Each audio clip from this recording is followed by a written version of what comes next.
क्या हरियाणा में BJP hat trick लगाने जा रही है? हैट्रिक के लिए मुफ्त वादों के समंदर में बीजेपी उतरती नजर आ रही है। मुफ्त की रेवड़ियों पर आपत्ति जताने वाली पार्टी हरियाणा चुनाव में रेवड़ियां बांटने में लगी है। यह कहना अतिशयोक्ति नहीं है। हरियाणा बीजेपी पर अगर इस तरीके की बात कही जाए तो वाकई में ये तथ्यात्मक रूप से सही नजर आती है।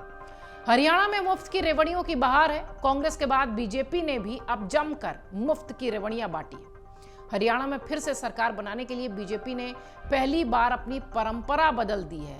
आपको बताते हैं कि क्यों इस तरीके के सवाल उठ रहे हैं और क्यों ये आरोप लग रहा है कि रेवड़ियों पर सवाल उठाने वाली बीजेपी खुद रेवड़ी बांटती दिखाई पड़ रही है। आज के समय में सत्ता की दौड़ में कोई भी पीछे नहीं रहना चाहता, जिसका ताजा उदाहरण हरियाणा विधानसभा चुनाव है। विधानसभा चुनाव से पहले कुछ दिनों पहले बीजेपी और कांग्रेस ने हरियाणा में वादों की बहार लगा दी। एक दिन पहले कांग्रेस ने अपने घोषणा पत्र में रेवड़ियां बांटी। उसके एक दिन बाद बीजेपी ने जमकर मुफ्त वाली घोषणाएं कर दी। कर्ज से जूझ रहे हरियाणा में मुफ्त की रेवड़ियां देने वाली कांग्रेस और बीजेपी के बीच जोर आजमाइश चल रही है। कौन कितनी मुफ्त की रेवड़ी बांट रहा है? कांग्रेस की तर्ज पर बीजेपी ने भी हरियाणा में महिलाओं के खाते में प्रति महीने 2100 रुपए भेजने का वादा कर दिया। मुफ्त रेवड़ियों का अक्सर विरोध जताने वाली बीजेपी ने इस वादे के साथ हरियाणा में अपनी परंपरा बदल दी, या यूं कहें कि अपनी परंपरा तोड़ दी। बीजेपी अक्सर खासकर हरियाणा में मुफ्त रेवड़ियों को बांटने के खिलाफ रही है। हरियाणा में पहली बार है जब बीजेपी ने मुफ्त में पैसे भेजने का ऐलान किया है। बीजेपी के 20 सूत्रीय संकल्प पत्र में सबसे ज्यादा योजनाएं युवाओं, महिलाओं और ओबीसी वर्ग से संबंधित है। रोचक बात यह है कि बीजेपी कांग्रेस की 5 घोषणाएं एक जैसी हैं। आइए जरा आपको बताते हैं कि बीजेपी और कांग्रेस के वो कौन से वादे हैं जो जस के तस दिखाई पड़ते हैं। महिलाओं के खाते में पैसे भेजना, बीजेपी और कांग्रेस के घोषणा पत्र में ये दोनों सेम है। कांग्रेस ने सरकार आने पर महिलाओं को हर महीने 2000 रुपए देने की घोषणा की है। बीजेपी ने इसके बरक्स 2100 रुपए देने की बात कही है। सरकारी नौकरियां, कांग्रेस और बीजेपी ने अपने घोषणा पत्र में दोनों का जिक्र किया है। युवाओं को लुभाने के लिए 2 लाख सरकारी नौकरियों का वादा हुआ है। बीजेपी ने वादा दोहराते हुए कहा कि तीसरी बार उसकी सरकार आने पर बिना पर्ची खर्ची के नौकरी देंगे। सिलेंडर, जो कि दोनों ही पार्टियों के लिए मेन मुद्दा होता दिखाई पड़ रहा है। महिलाओं के ऊपर, परिवार के ऊपर फोकस करते हुए 500 रुपए में सिलेंडर देने की बात दोनों ही पार्टियों ने कही है। बीजेपी ने 2 महीने पहले इस योजना की शुरुआत की थी, मगर यह योजना सिर्फ बीपीएल कार्ड धारकों को मिल रही थी। अब बीजेपी ने सभी महिलाओं को 500 रुपए में सिलेंडर देने का वादा किया है। एमएसपी एक ऐसा मुद्दा है जिस पे बीजेपी और कांग्रेस की घोषणा पत्र में दोनों ही पार्टियां जिक्र करते हुए दिखाई पड़ रही हैं। कांग्रेस ने एमएसपी को कानूनी गारंटी देने वाला किया है, वहीं बीजेपी ने राज्य की 24 फसलों को एमएसपी के दामों पर खरीदने का वादा किया है। आपको बता दें, दोनों के घोषणा पत्र में आवास बनाने की घोषणा भी है। बीजेपी ने शहरी और ग्रामीण क्षेत्रों में 5 लाख आवास और कांग्रेस ने 100 गज जमीन देने के साथ साथ घर बनाने के लिए 3.5 लाख देने की घोषणा की।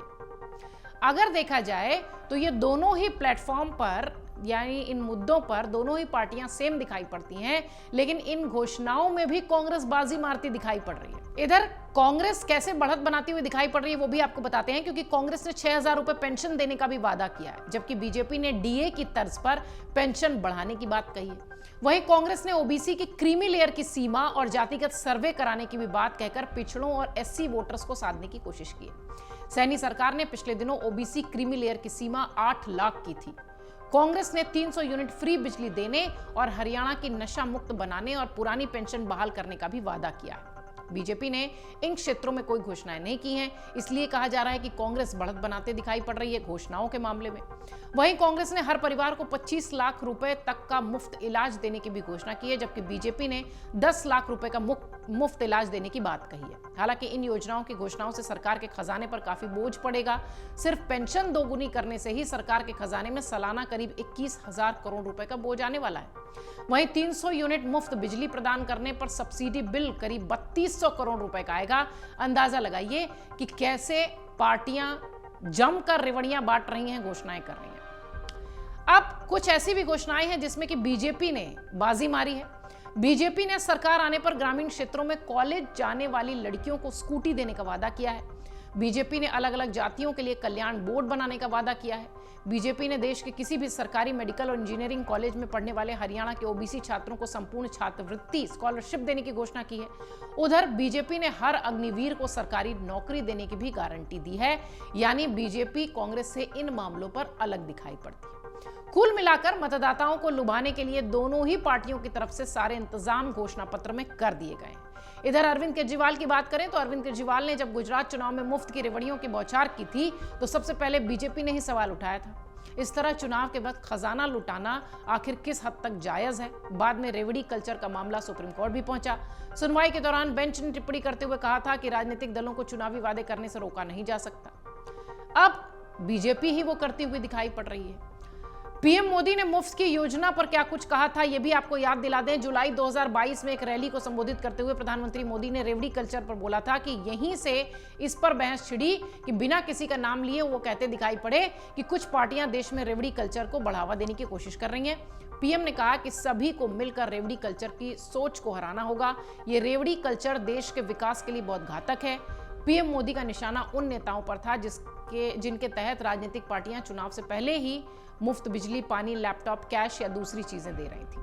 अब खुद बीजेपी भी वो काम करती हुई दिखाई पड़ रही है। आपको बता दें, अरविंद केजरीवाल ने दिल्ली विधानसभा चुनाव के दौरान ही इस तरह की योजनाओं का जिक्र किया था जिसका उन्हें चुनाव में फायदा भी मिला। अब हरियाणा में बीजेपी कांग्रेस ने एक बार वही मुफ्त की योजना की भरमार देकर चुनावी कल्चर से पहले रेवड़ी कल्चर को जो बढ़ावा दिया है उस पर सवाल उठ रहे हैं। हरियाणा में 5 अक्टूबर को वोटिंग है, आप सब जानते हैं। 90 सीटों पर वोट डाले जाएंगे। 8 अक्टूबर को जम्मू कश्मीर के साथ परिणाम आएगा।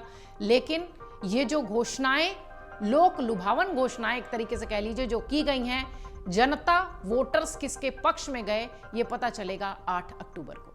अगर आप ये वीडियो YouTube पर देख रहे हैं तो हमारे चैनल को सब्सक्राइब करें और बेल आइकन को दबाना ना भूलें। अगर आप Facebook पर ये वीडियो देख रहे हैं तो हमारे पेज को लाइक करें।